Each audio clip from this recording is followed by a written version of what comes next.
राज्यातील 1ली ते 8वीच्या विद्यार्थ्यांसाठी राबवल्या जाणाऱ्या प्रधानमंत्री पोषण शक्ती निर्माण योजनेचे सामाजिक लेखापरीक्षण करण्यात येणार आहे। यात प्रत्येक जिल्ह्यातील 5% शाळा एकूण 4,325 शाळांचा समावेश असणार असून यासाठी 2,42,00,00,000 रुपयांचा निधी मंजूर झालेला आहे। शालेय शिक्षण विभागाने प्रसिद्ध केलेल्या शिक्षण शासन निर्णयानुसार 15 ऑगस्ट 1995 पासून राबवली जाणारी ही योजना प्राथमिक शिक्षणाचे सार्वत्रिकीकरण आणि पटसंख्येत वाढीसाठी उपयुक्त ठरली आहे। शैक्षणिक वर्ष 2025-26 मध्ये 89 लाख विद्यार्थ्यांनी याचा लाभ घेतला आहे।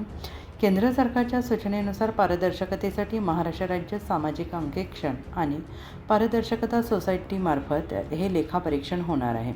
लेखापरीक्षक पालक आणि यंत्रणांशी शाळास्तरीय बैठका घेतील, कार्यशाळा आयोजित करतील।